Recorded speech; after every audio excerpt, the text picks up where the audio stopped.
सांस भरते हुए वज्रासन में आ जाए। Inhale and slowly come back to Vajrasana. अगला आसन उत्थान मंडूकासन। Uttan Mandukasana. दोनों घुटनों को फैलाए। Spread both the knees wide apart. श्वास लेते हुए अपने हाथों को ऊपर उठाएं। Inhale, raise both the arms up. सिर के पीछे से दोनों हाथों को मोड़े और हथेलियों को विपरीत कंधे पर रखें। Cross both arms behind the head and place the hands on the upper part of opposite shoulders. पीठ एवं गर्दन को सीधा रखें और थोड़ी देर इसी स्थिति में बने रहे। Keep the back and neck straight and maintain the position for a while. यह आसन फेफड़ों की कार्यक्षमता को बढ़ाता है। This asana improves lung functioning. श्वास भरते हुए अपने दोनों हाथों को सीधा करें। While inhaling, slowly raise both the arms. श्वास छोड़ते हुए दोनों हाथों को घुटनों पर ले आएं। Exhale, bring back your arms on the knees. अब घुटनों को मिलाते हुए पूर्व स्थिति में आ जाएं। Bring the knees together as in initial position. अब हम वक्रासन का अभ्यास करेंगे। Vakrasana. दंडासन में बैठ जाए। Now come in Dandasana. अब धीरे से दाहिने पैर को मोड़ते हुए दाएं पंजे को बाएं घुटनों के पास रखें। Bend the right leg and place the right foot beside the left knee. अपने बाएं हाथ को दाएं घुटने के ऊपर से घुमाते हुए दाएं पंजे के पास रखें। Bring the left arm around the right knee and place the palm beside the right foot. श्वास छोड़ते हुए शरीर और सिर को मोड़े। Exhale, turn your body and head to the right. यह आसन मेरुदंड को लचीला बनाता है और मधुमेह के प्रबंध में बहुत सहायक है। This asana increases the flexibility of the spine and helps to cure diabetes. श्वास भरते हुए वापस आ जाए। Inhale, come back. यह आसन बाएं तरफ से भी दोहराएं। Now we'll repeat the same asana on the other side. अब धीरे से बाएं पैर को मोड़ते हुए बाएं पैर के पंजों को दाहिने घुटने के पास रखें। Bend the left leg and place the left foot beside the right knee. अपने दाहिने हाथ को बाएं घुटने के ऊपर से घुमाते हुए बाएं पंजे के पास रखें। Bring the right arm around the left knee and place the palm beside the left foot. श्वास छोड़ते हुए सिर और शरीर को बाईं तरफ मोड़े। Exhale and turn your head and body to the left. आसन में स्थिर हो जाए। Try to maintain the posture. श्वास भरते हुए वापस आ जाए और विश्राम करें। Now inhale and slowly come back and relax. अब हम पेट के बल लेटकर किए जाने वाले आसनों का अभ्यास करेंगे। Now we move on to supine postures, prone postures. सभी पेट के बल लेट जाए। Lie down on your abdomen. आपका सिर हमारे तरफ हो।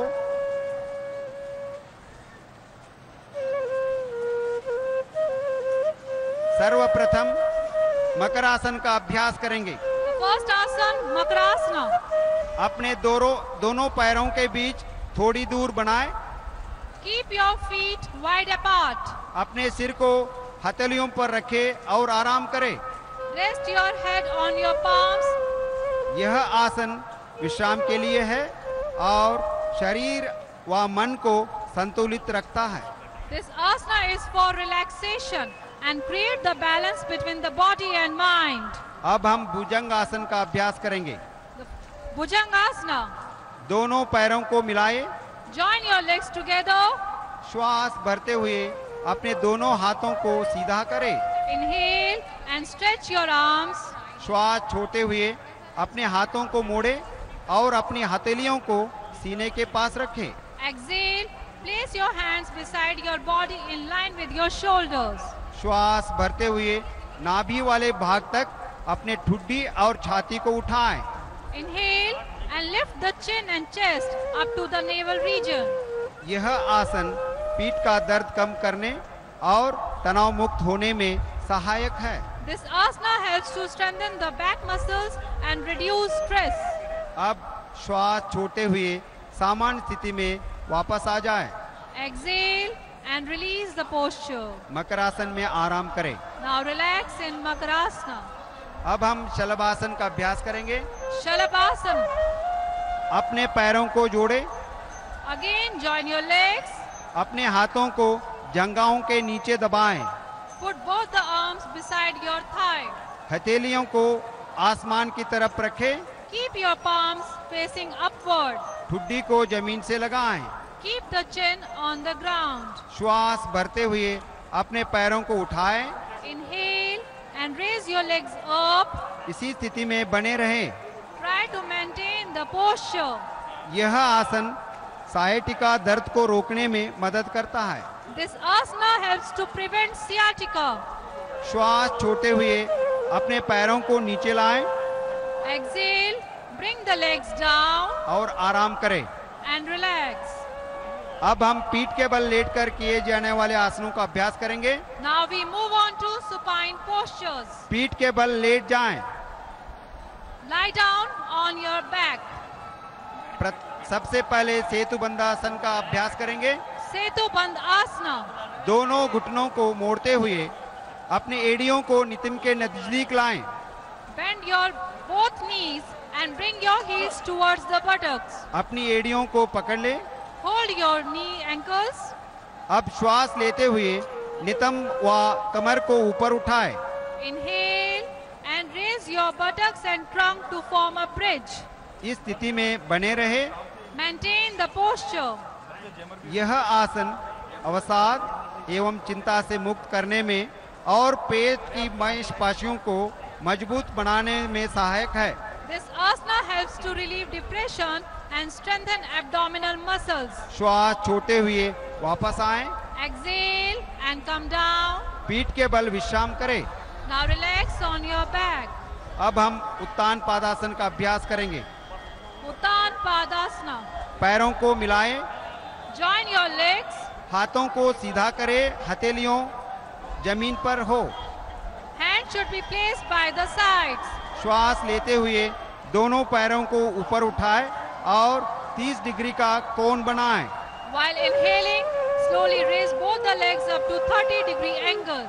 यह आसन नाभि केंद्र में संतुलित स्थापित करता है। It तो balances तस्वीरें आप the देख रहे हैं, nervous प्रधानमंत्री center. नरेंद्र मोदी रमाबाई अंबेडकर मैदान से निकल चुके हैं। उन्होंने लोगों के साथ, लोगों के बीच जाकर योगासन किए और उसके बाद प्रधानमंत्री लोगों से भी मिले। उन्होंने लोगों से हाथ मिलाया और अब वो यहाँ से निकल चुके हैं। उनका वापस दिल्ली निकलने का कार्यक्रम है, इसलिए वो यहाँ से निकल चुके हैं। हालांकि कार्यक्रम में थोड़ा विलंब जरूर हुआ, लेकिन प्रधानमंत्री पहुंचे। उत्तर प्रदेश के मुख्यमंत्री योगी आदित्यनाथ भी पहुंचे।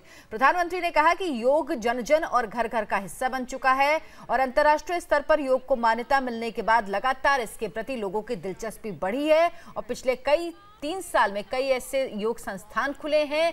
योग टीचर्स की मांग बढ़ी है, न सिर्फ देश में बल्कि विदेशों में भी। 90 डिग्री के कोण तक उठाएं।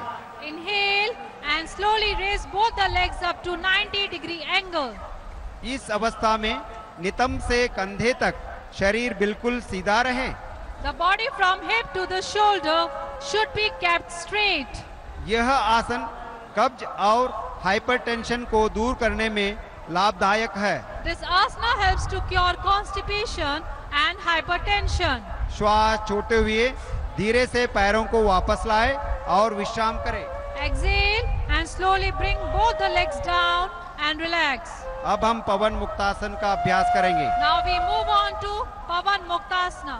घुटनों को मोड़ते हुए अपनी जंघाओं को सीने के पास लाएं।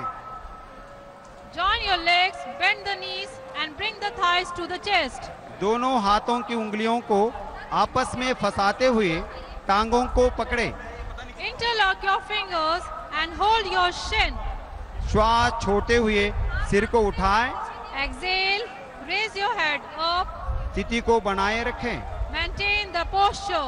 यह आसन पाचन क्रिया में सहायक है। This asana aids digestion. श्वास छोड़ते हुए सिर और पैरों को वापस लाएं।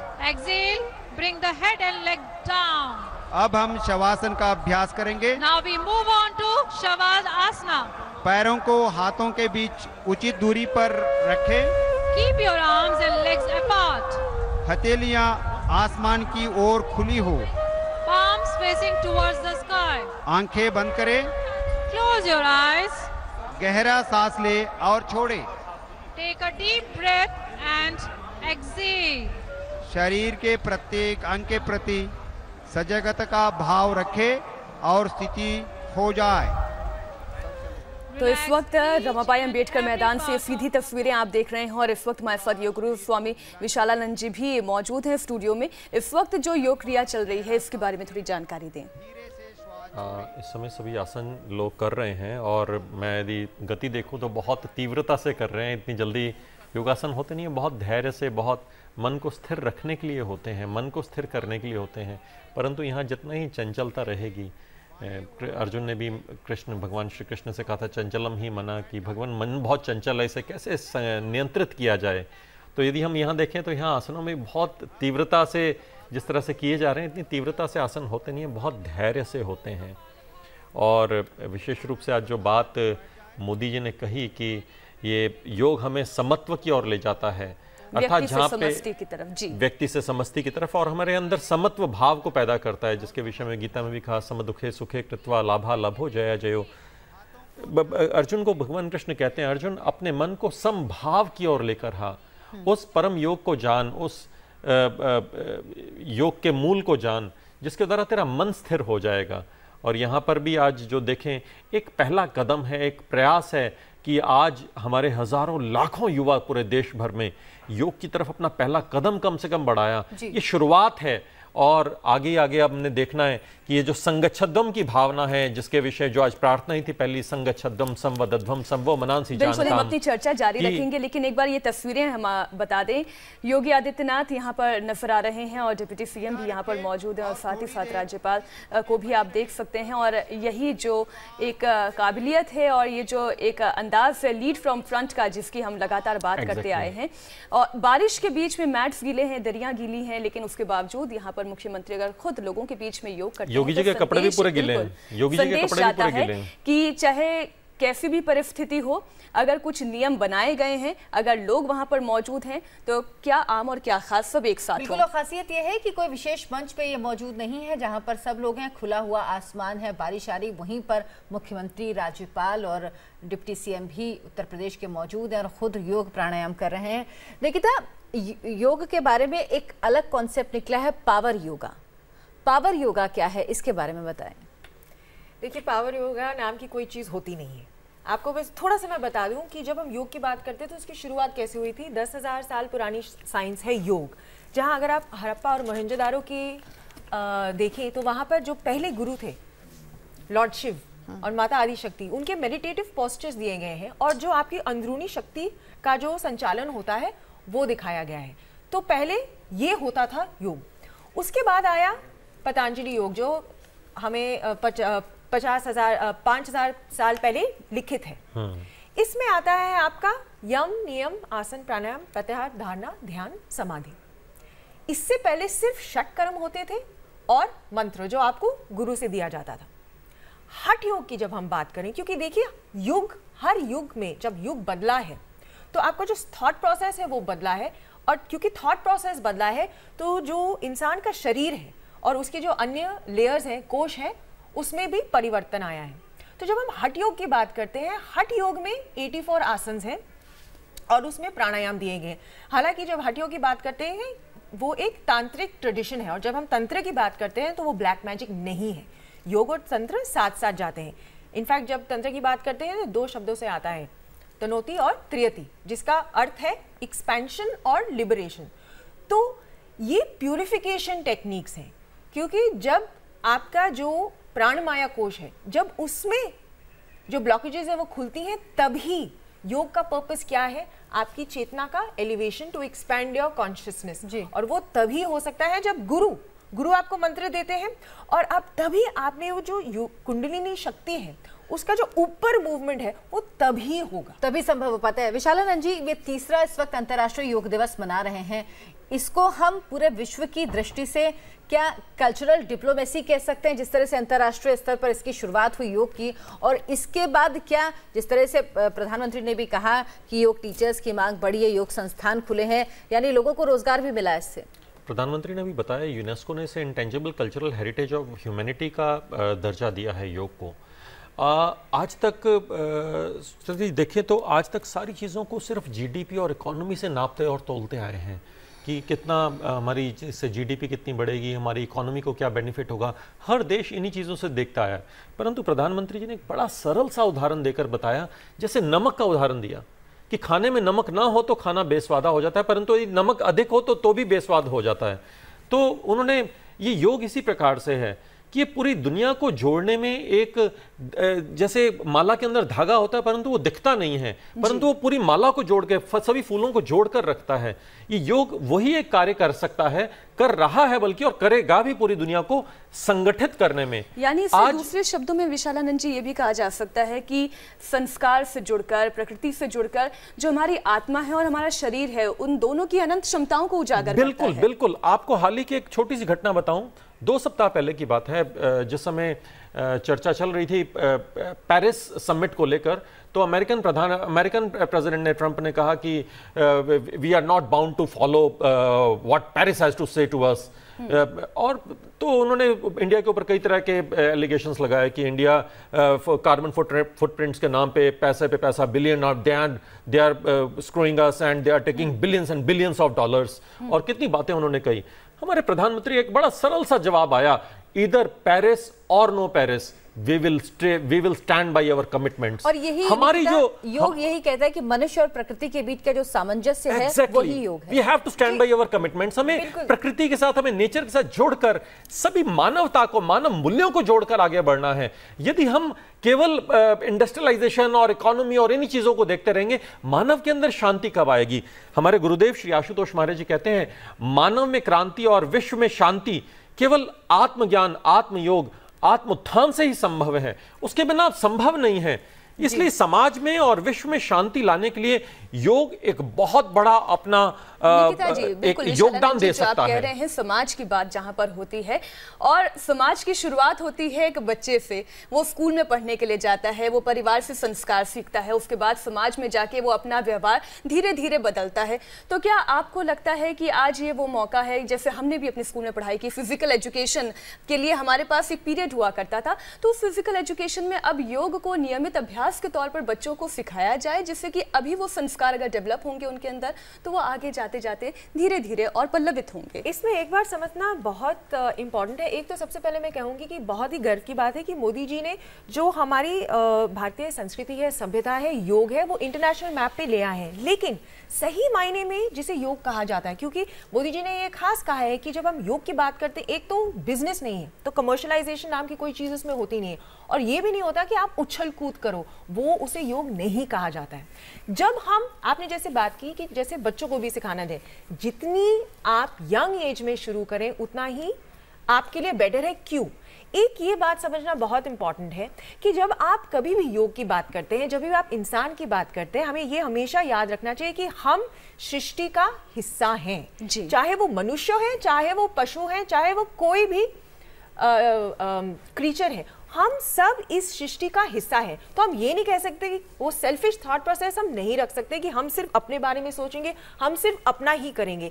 इसीलिए पहले भी मैंने ये कहा था कि जब हम योग की बात करते हैं और अगर हम कॉमन मैन की बात करें कि क्या कर सकते हैं, गुरु यही कहते हैं कि आप सेवा के मार्ग पर जाइए, और इसके लिए आपको कोई एज ग्रुप में होना कोई बंधन नहीं है इसमें, as far as age group is concerned। क्योंकि निकिता जी आप एज ग्रुप की बात सेवा करिए। मैं एक बार ये तस्वीर जरा अपने दर्शकों को बता दूं, क्योंकि निकिता जी आप एज ग्रुप की बात कर रहे हैं, तो यहाँ पर जब 55,000 लोग, 51,000 लोग एक साथ मैदान में दिखाई देते हैं, तो इसमें बुजुर्ग भी शामिल है, इसमें मिडिल एज वाले लोग भी शामिल है, इसमें छोटे छोटे बच्चे भी शामिल है, जो शायद योग का मतलब भी इतना नहीं समझते होंगे, लेकिन वो सीखना चाहते हैं, जानना चाहते हैं। खास बात ये कि इसमें 100 दिव्यांग जो हैं वो भी शामिल हुए हैं, उन्होंने भी योग किया है, यानी दिव्यांग भी इस पूरी प्रक्रिया में, इस योग के उसमें शामिल हुए हैं। ये एक बेहतर पहल है स्वामी जी। नहीं, बिल्कुल बहुत अच्छी पहल है, बल्कि समाज के हर उस तबके को, मैंने आपको बताया आज हम तिहाड़ जेल में योग का कार्यक्रम कर रहे हैं, और देश के अनेकों जेलों में आज कार्यक्रम कर रहे हैं, तो समाज के हर एक उस वर्ग को साथ लेकर चलना है। जब संगच्छुद्धम की बात है तो फिर सिर्फ दिव्यांग नहीं, संगच्छुद्धम मतलब every single unit, the last citizen of the country, he should also move on and move together. और आपने जो बात की कि बच्चों में, हमारे एजुकेशन सिस्टम में, भारत की जो शिक्षा पद्धति थी, जिस समय हमारा बच्चा गुरुकुल में पढ़ने जाता था, सबसे पहले उसका उपनयन संस्कार किया जाता था। उपनयन संस्कार का अर्थ ही है उपनयन, वो जो हमारा थर्ड आई जिसको कहा जाता है, द इनर फैकल्टीज, उसको जागृत सबसे पहले किया जाता था। लेकिन इसको और जिस समय इनर फैकल्टीज जागृत होती है, दिलवाई प्रधानमंत्री नरेंद्र मोदी ने 193 देशों ने इसका पहली बार ऐसा हुआ कि 90 दिन के अंदर कृषि प्रस्ताव को स्वीकार कर दिया गया सर्वसम्मति से यूएन के अंदर। इसके महत्व को समझा मैं तो इसमें एक बहुत बड़ी बात और कहूंगा कि यूनाइटेड नेशन में पिछले कई साल से कोई ऐसा मेजर डिसीजन नहीं हुआ था जिसमें कलेक्टिवली पूरे दुनिया के सभी देश हामी भर के साथ आकर खड़े हुए हों।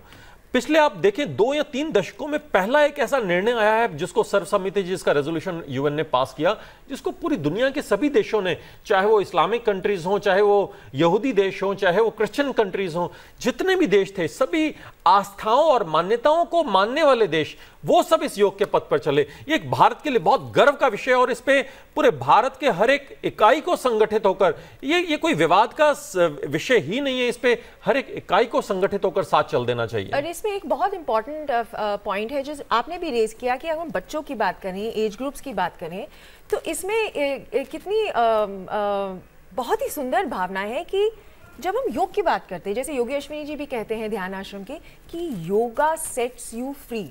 योग में ना कोई रिलीजन है, ना उसमें कोई रिस्ट्रिक्शन है, आपको कोई भी बंधन नहीं है, वो बंधन मुक्त करता है योग। इसी को तो योग कहते हैं कि जो भी आपके बंधन है उससे उसको मुक्त करता है, और वो तो आपको गुरु ही कराते हैं। बिल्कुल, और यही वजह है और यही खूबसूरती है आज के अंतर्राष्ट्रीय योग दिवस की कि ना सिर्फ भारत में इतनी जगहों पर, तकरीबन ये कहा जा रहा है कि 5000 आयोजन केवल भारत में किए जा रहे हैं, बल्कि विश्व में भी अलग अलग देशों में इस तरीके के आयोजन किए गए हैं। मसलन अगर हम बात करें पेरिस की, तो वहाँ पर एफिल टावर में इस तरीके का आयोजन किया गया है, लंदन में ट्रैफलगर स्क्वायर पर यहाँ पर आयोजन किया गया है, न्यूयॉर्क में भी, जिसकी तस्वीरें लगातार हम सुबह से आपको दिखा रहे हैं, सेंट्रल पार्क जैसे प्रमुख स्थलों पर अंतर्राष्ट्रीय योग दिवस मनाया जा रहा है। और लोग धीरे धीरे जान रहे हैं, समझ रहे हैं कि आप अपनी दिन भर की भागदौड़ में तो लगे रहते हैं, पैसा कमाना है, लक्ष्मी जरूरी है, ये तो सही बात है, लेकिन लक्ष्मी का आप फायदा और उसका सुख तभी उठा सकते हैं जब आपका शरीर सुखी होगा, स्वस्थ होगा, और उसके लिए योग करना कितना जरूरी है, ये तस्वीर अपने आप में बताने के लिए काफी है। तो लगातार हम बात कर रहे हैं अंतर्राष्ट्रीय योग दिवस की, और प्रधानमंत्री नरेंद्र मोदी, जैसा कि हम कहते आए हैं कि he is leader who is leading from front, मतलब लोगों के बीच में जाकर वो योग करना पसंद करते हैं। और ये कोई पहली मर्तबा नहीं है, 3 आयोजन निकिता जी हो चुके हैं, और तीनों आयोजन में वो लोगों के बीच में बैठकर योग करते हुए नजर आए हैं। संदेश देने की हर बार वो अलग अलग मंचों से कोशिश करते हैं कि आप अपने सभी कामों में व्यस्त रहिए, लेकिन योग के लिए थोड़ा वक्त निकाल लीजिए।